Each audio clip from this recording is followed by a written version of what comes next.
السلام عليكم ورحمة الله وبركاته. إن الحمد لله نحمده ونستعينه ونستغفره ونعوذ بالله من شرور أنفسنا وسيئات أعمالنا. من يهده الله فلا مضل له ومن يضلل فلا هادي له.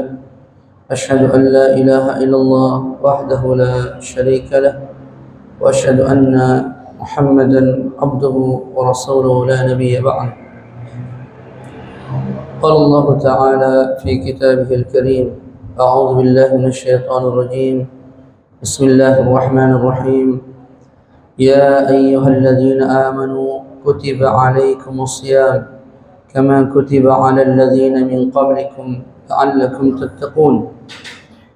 وقال عز وجل: أياما معدودة فمن كان منكم مريضا أو على سفر فعدة من أيام أخرى وعلى الذين يطيقونه فدية طعام مسكين فمن تطوع خيرا فهو خير له وأن تصوموا خير لكم إن كنتم تعلمون.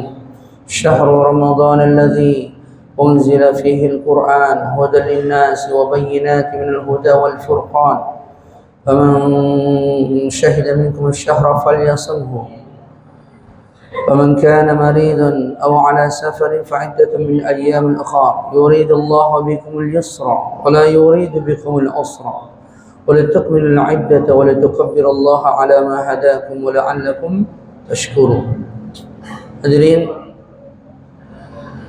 Allah Subhanahu wa taala berfirman dalam surah Al-Baqarah ayat 183, Ya ayyuhalladzina amanu, wahai orang-orang yang beriman, diwajibkan atas kamu berpuasa sebagaimana orang-orang sebelum kalian berpuasa. Maka puasa pada bulan Ramadan termasuk daripada rukun Islam yang wajib bagi setiap muslim melaksanakannya, fardu ain. Wajib baginya untuk melaksanakan puasa karena dia termasuk dari rukun Islam. Jika ada yang mengingkari kewajiban puasa Ramadan, maka dipertanyakan keislamannya. Kemudian Allah jelaskan pada ayat berikutnya yang mendapat keringanan dari orang-orang yang tidak berpuasa adalah yang pertama adalah orang yang sakit dan orang yang safar. Maka jika ada orang yang sakit ataupun sedang berpergian, maka baginya diberikan keringanan untuk rukhsah berbuka puasa. Dan dia mengqadha puasanya, wajib mengqadha puasanya di hari yang lain pada bulan yang lain.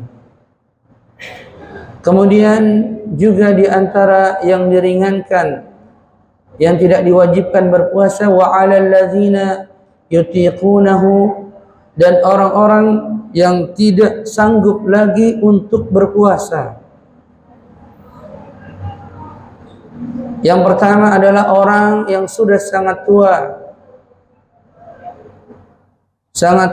yang jika dia berpuasa akan memudaratkan dirinya, maka baginya tidak perlu mengqadha puasa, tapi cukup membayar fidyah.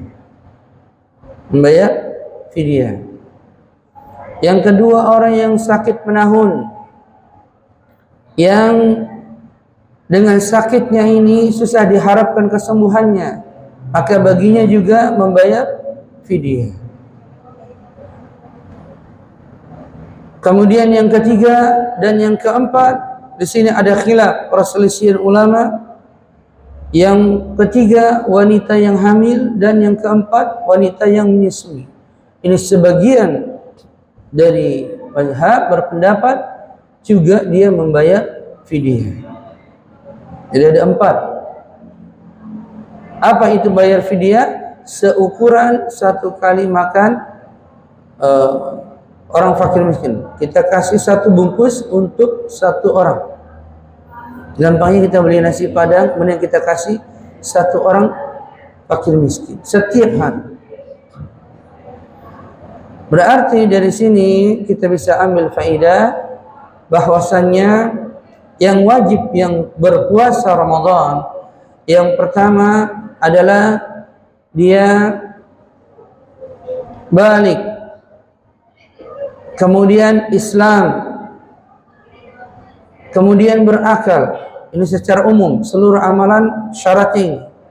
Syarat yang khusus pada bulan Ramadan, dia mukim, dia tidak melakukan safar, dan dia dalam keadaan sehat. Maka wajib baginya melaksanakan puasa Ramadan. Kemudian yang kedua, yang tidak wajib baginya puasa Ramadan, tetapi hanya wajib baginya qada, menggantinya di hari yang lain pada bulan-bulan yang lain. Yaitu dua macam manusia. Yang pertama, orang yang sakit, kemudian orang yang sedang safar. Maka dia menggantinya seukuran berapa lama dia sakit dan berapa lama dia safar. Yang ketiga, dia tidak wajib untuk mengqadha puasanya, tapi dia wajib hanya membayar fidyah, yaitu orang yang sudah sangat tua, kemudian orang yang sakit menahun yang susah diharapkan kesembuhannya, kemudian orang yang hamil dan menyusui. Maka baginya tidak ada qada puasa, tapi hanya membayar fidyah. Ini amalan yang pokok di bulan Ramadan, yaitu berpuasa. Kemudian amalan saleh berikutnya juga yang sering dilaksanakan oleh kaum muslimin adalah salatul tarawih.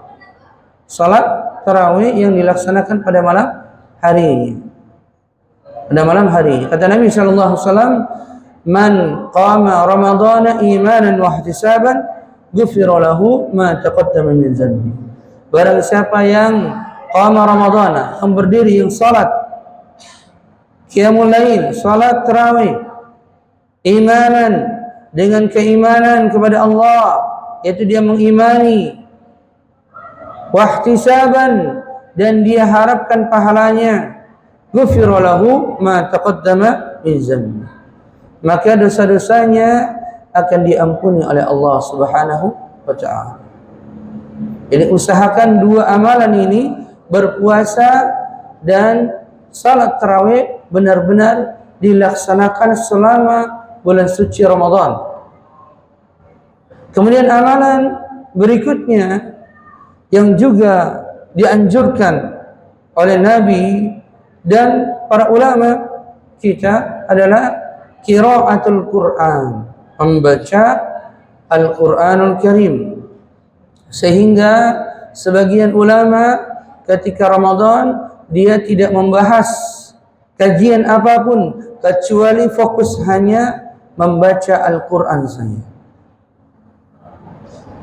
Amalan qiraatul Quran inilah yang mungkin paling mudah kita lakukan. Tetapi membaca Al-Quranul Karim harus dengan tajwidnya, dengan hukum-hukumnya. Kalau ada orang membaca Al-Quran hanya mengejar target khatam Quran, tapi bacaannya berantakan, maka tidak ada pahalanya di sisi Allah Subhanahu wa ta'ala. Maka hendaklah kita membaca Al-Quran dengan tajwidnya, sebagaimana Allah berfirman dalam surah Al-Muzammil, warattilil Qur'ana tartila, dan bacalah Al-Quran dengan tartil. Bacalah Al-Quran dengan tartil. Maka minimalnya bacaan kita jaga benar-benar, minimalnya suratul Fatihah. Minimalnya suratul Fatihah, karena dia termasuk dari rukun salat, mau salat yang wajib ataupun salat yang sunnah. Maka jika seseorang membaca Al-Fatihahnya keliru atau salah, maka akan gugur rukunnya. Jika gugur rukunnya, maka tidak sah salatnya. Ini hendaklah diperhatikan oleh kita. Makanya saya mau mengajak kepada jamaah kita tadarusan sebentar minimalnya suratul Fatihah.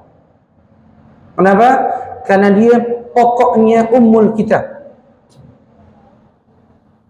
Jadi harus bagi kita benar-benar bisa membaca Al-Fatihah dengan benar, supaya terhindar dari dari kesalahan-kesalahan yang bisa merubah maknanya, sehingga akan menggugurkan rukun salatnya di antara qiraatul Qur'annya. Maka hendaklah kita memperhatikan masalah ini. Maka mari kita panut